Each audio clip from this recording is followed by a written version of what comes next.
نمازیں نہ بھاری ہوں فجر و عشاء یا الہی۔ الحمدللہ رب العالمین والصلاة والسلام علی سید المرسلین، اما بعد فاعوذ باللہ من الشیطان الرجیم، بسم اللہ الرحمن الرحیم۔ الصلاة والسلام علیک یا رسول اللہ وعلی آلک واصحابک یا حبیب اللہ۔ الصلاة والسلام علیک یا نبی اللہ وعلی آلک واصحابک یا نور اللہ۔ سرکار مدینہ، قرار قلب و سینہ، فیض گنجینہ، صاحب معطر پسینہ، باعث نزول سکینہ، سلطان باقرینہ صلی اللہ تعالی علیہ وآلہ وسلم کا فرمان قبولیت نشان ہے، تم جہاں بھی ہو مجھ پر درود پڑھو، تمہارا درود مجھ تک پہنچتا ہے۔ صلو علی الحبیب۔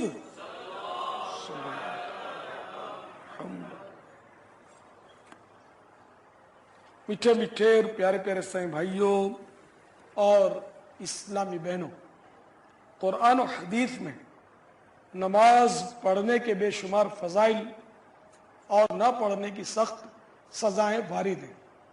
چنانچہ پارہ 28 سورۃ المنافقون کی آیت نمبر 9 میں ارشاد ربانی ہے، یا ایہا الذین آمنوا لا تلہکم اموالکم ولا اولادکم عن ذکر اللہ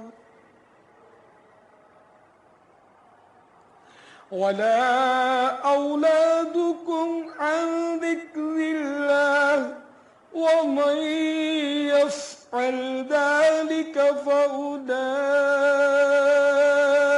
هم الخاسرون۔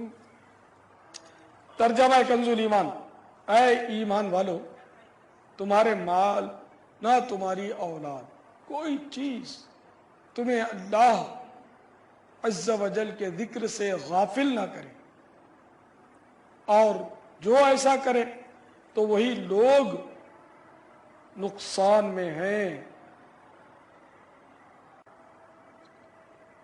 حضرت سیدنا امام محمد بن احمد ذہبی علیہ رحمت اللہ القوی کتاب الکبائر میں نقل کرتے ہیں کہ مفسرین کرام رحمہم اللہ السلام فرماتے ہیں کہ اس آیت مبارکہ میں اللہ تعالیٰ کے ذکر سے مراد 5 نمازیں ہیں۔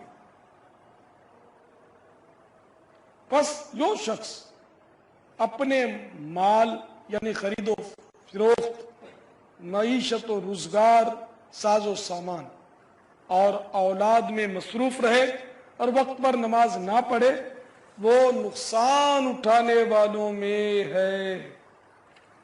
اللہ کے حبیب لبیب، ہم گناہوں کے مریضوں کے طبیب صلی اللہ تعالی علیہ وآلہ وسلم کا ارشاد حقیقت بنیاد ہے۔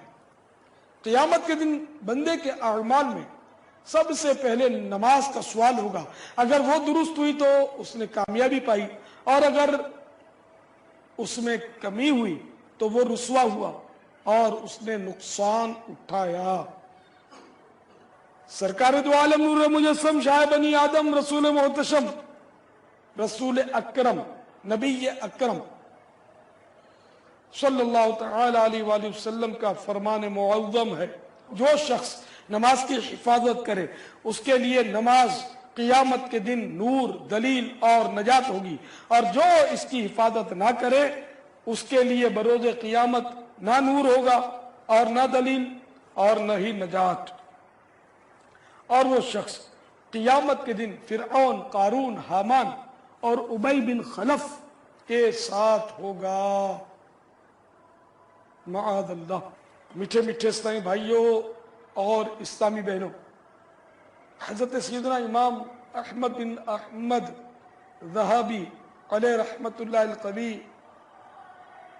کتاب الکبائر میں بیان کرتے ہیں، بعض علماء کرام رحمہم اللہ السلام فرماتے ہیں کہ نماز کے تارک یعنی نماز ترک کرنے والے کو ان چار یعنی فرعون، قارون، حامان اور ابی بن خلف کے ساتھ اس لیے اٹھایا جائے گا کہ لوگ عموماً دولت، حکومت، وزارت اور تجارت کی وجہ سے نماز کو ترک کرتے ہیں۔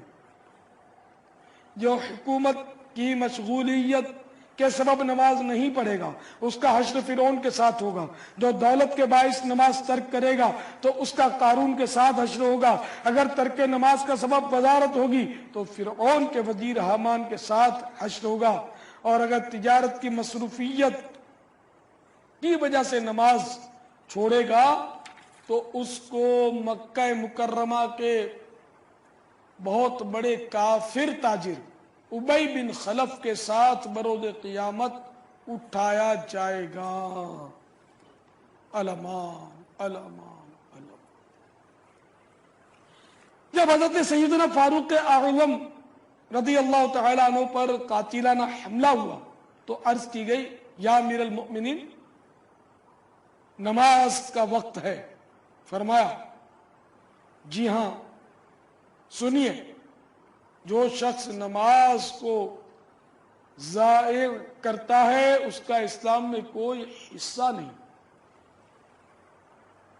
اور حضرت سیدنا عمر فاروق رضی اللہ تعالی عنہ نے شدید زخمی ہونے کے باوجود نماز ادا فرمائی۔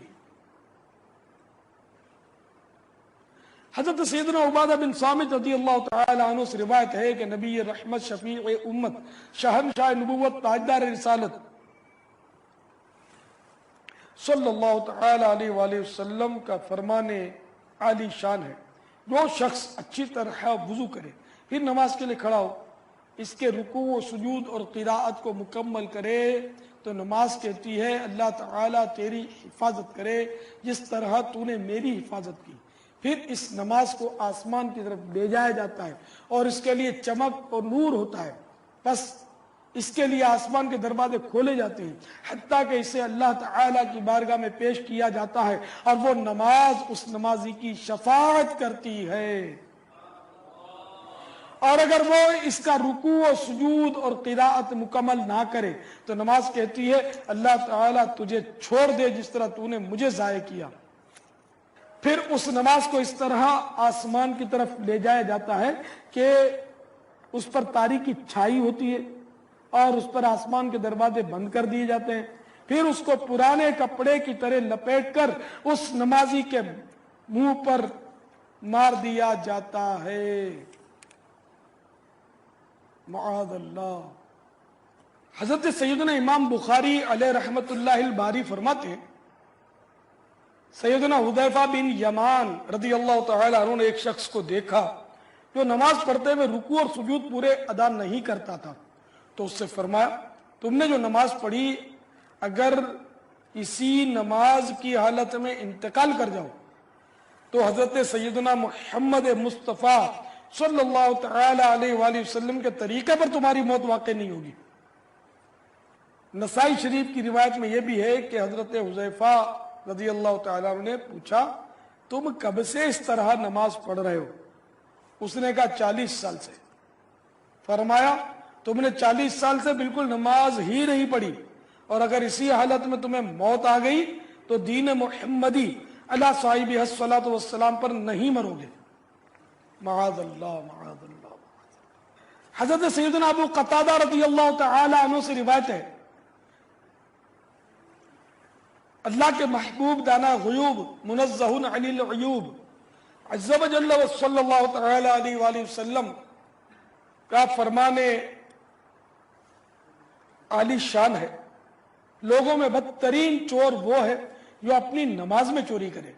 عرض کی گئی یا رسول اللہ عز و جل و صلی اللہ تعالی علیہ وآلہ وسلم نماز کا چور کون ہے؟ فرمایا رکوع اور سجدے پورے نہ کرے، یعنی وہ جو نماز کے رکوع اور سجدے پورے نہ کرے. مفسر شہیر حکیم الامت حضرت مفتی احمد یار خان علیہ رحمت المنان اس حدیث پاک کے تحت فرماتے ہیں معلوم ہوا مال کے چور سے نماز کا چور بدتر ہے، کیونکہ مال کا چور اگر سزا بھی پاتا ہے تو کچھ نہ کچھ نفع بھی اٹھا لیتا ہے، مگر نماز کا چور سزا پوری پائے گا، اس کے لیے نفع کی کوئی صورت نہیں. مال کا چور بندے کا حق مارتا ہے، جبکہ نماز کا چور اللہ عز و جل کا حق. یہ حالت ان کی ہے جو نماز کو ناقص پڑھتے ہیں.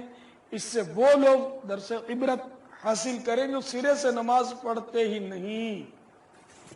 میرے میٹھے میٹھے اسلامی بھائیوں اور اسلامی بہنوں، اول تو لوگ نماز پڑھتے ہی نہیں، اور جو پڑھتے ہیں ان کی اکثریت سنتیں سیکھنے کے جذبے کی کمی کے باعث آج کل صحیح طریقے سے نماز پڑھنے سے محروم رہتی ہے.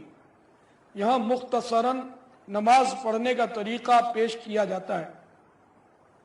برائے مدینہ بہت زیادہ غور سے سنیے اور نمازوں کی اصلاح فرمائیے.